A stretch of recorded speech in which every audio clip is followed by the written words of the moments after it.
Dio examen de filosofía en la Universidad de Dublín y estudió algún tiempo medicina en Edimburgo. Al principio nadie se interesó por aquel estudiante fracasado, de rostro picado de viruela, que padecía hambre y frío en un miserable tugurio y que, para remate, se complicaba la vida con su orgullo y desprecio manifiesto hacia la gente rastrera. Con todo, Goldsmith logró conservar cierto sentido del humor. Goldsmith residió en Londres a partir de 1756, cuando contaba 28 años de edad. Sus artículos fueron leídos y publicó algunas poesías que facilitaron su acceso a los círculos literarios londinenses. Samuel Johnson actuó de protector suyo. No obstante, aunque apreciaba mucho la protección de Johnson, Goldsmith nunca se sintió por entero a sus anchas en el seno de su famoso club, como declaró el propio Samuel Johnson en frase de su discípulo y biógrafo James Boswell. Una mañana recibí un recado del pobre Goldsmith, quien, afligido e imposibilitado de venir a visitarme, me rogaba que acudiera a verle lo antes posible. Fui en el acto y me encontré a Goldsmith encerrado por la dueña de la pensión por no pagar su alojamiento. Aquella reclusión lo redujo a un lamentable estado de excitación nerviosa. Se había ya gastado mi dinero. Procuré calmarlo, estudiando con él los medios que le permitieran resolver sus dificultades. Me reveló que tenía una novela ya preparada para la publicación y me permitió hojearla. Comprendí en el acto el valor de aquella obra. Aseguré a la dueña que estaría muy pronto de regreso y me fui a casa de un editor, logrando por el manuscrito 60 libras.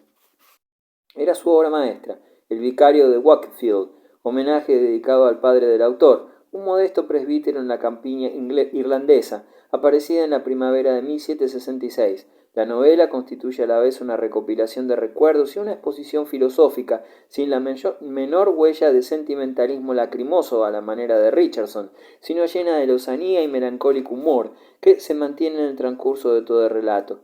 Es el propio padre del autor quien sirve de modelo para describir al pastor Primrose, un hombre que solo desea ver en el entorno suyo rostros felices y goza con su dicha como otros admiran el colorido de las flores o la policromía de las mariposas.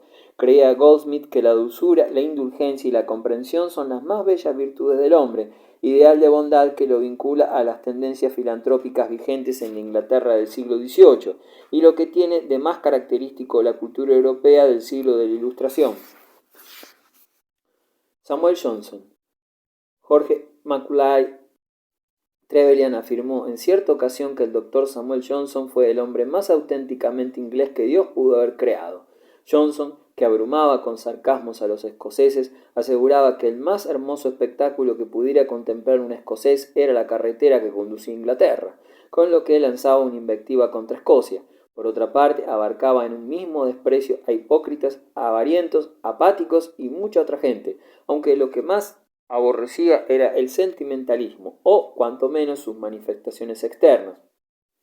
Cita característica de Johnson era: jamás en mi vida me devané los sesos para saber si me convenía estar serio o alegre, siempre he dejado rienda suelta a mi espontáneo humor.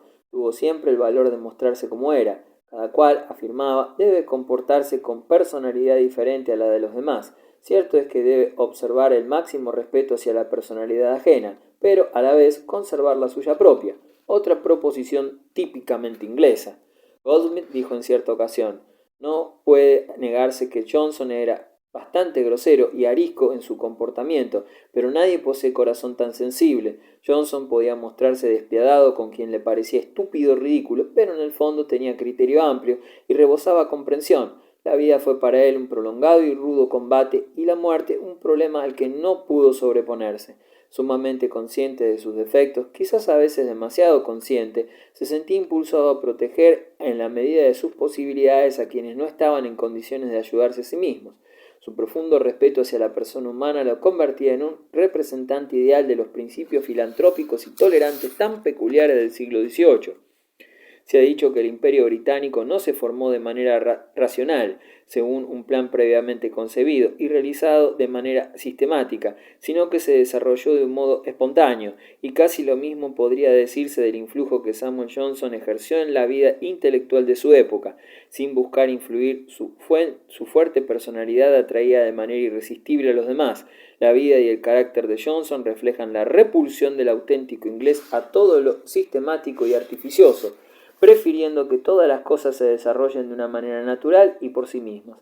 Por erudito que fuera, y lo era ciertamente, Johnson odiaba toda pedantería, aquel ser genial pretendía ser ante todo un auténtico hombre, otra de las características de la idiosincrasia inglesa. Sus libros no fueron bestsellers de fácil venta, a excepción de su grandioso diccionario de la lengua inglesa. El genio de Samuel Johnson se manifiesta mejor en sus conversaciones privadas que en sus libros.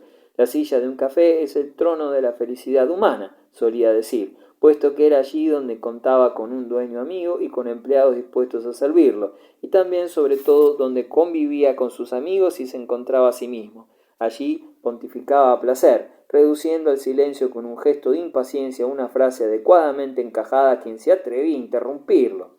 Samuel Johnson nació en 1709, el año de la batalla de Malplaquet. Su padre, un librero, se hizo célebre por cierta propensión a la neurastenia, que su hijo heredaría y que nunca le perdonaría, pues en determinados momentos Samuel sucumbía ante terribles depresiones, haciendo temer por su salud psíquica.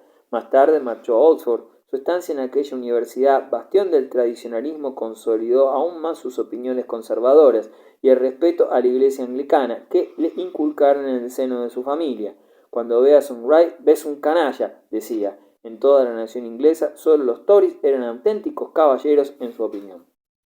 Al cabo de un año y medio, hubo Samuel de interrumpir sus estudios por falta de dinero.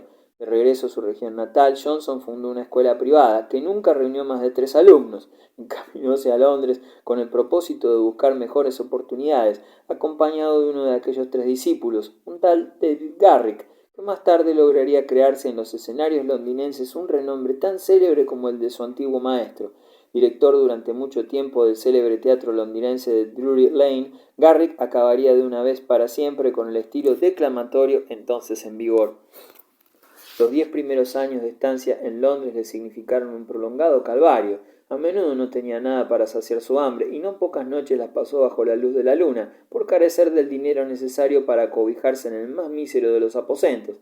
La situación fue mejorando poco a poco. Johnson publicó una poesía dedicada a Londres que atrajo la atención. En 1747 un grupo de editores le encargó la elaboración de un extenso diccionario de la lengua inglesa, obra que le proporcionó 1.775 libras, suma con la que debía incluso satisfacer todos los gastos relacionados con el trabajo de redacción, descontar los honorarios de sus ayudantes y otras deducciones.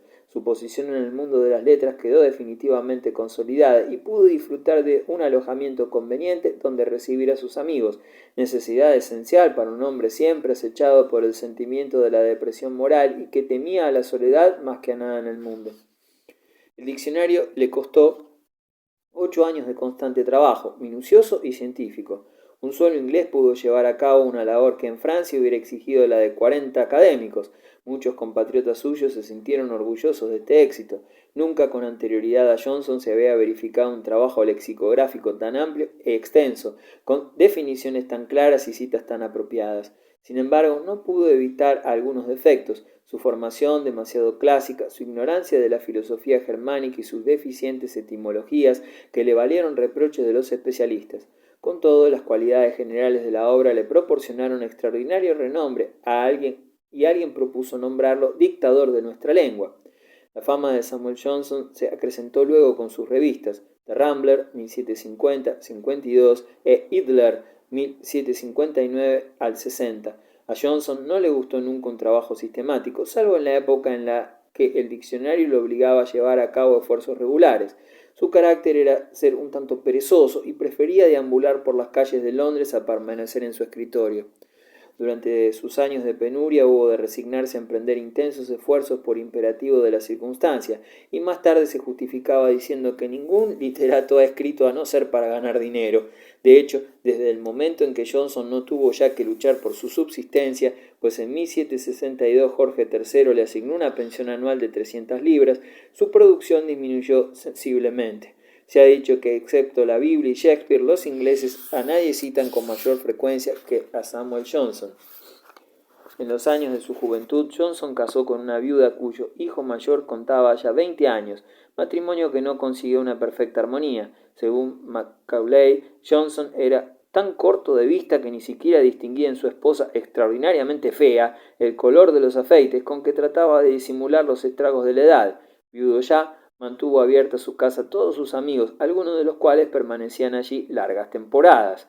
Entre los miembros permanentes de la casa figuraba el ama de llaves, una un pobre cirujano esclavo de la bebida, una viuda y su hija, y por último el negro Francisco Barber, fiel servidor de Johnson, todos ellos disputándose los favores del dueño. Entre los amigos de Johnson cabe señalar en primer término los miembros del club, la célebre sociedad inglesa, fundada en 1764, verdadera asamblea de estadistas, escritores, artistas y sabios, personas como Fox y Burke, Garrick y Reynolds, círculo escogido en el que figuraban también Boswell, quizás el amigo más original del Dr. Johnson.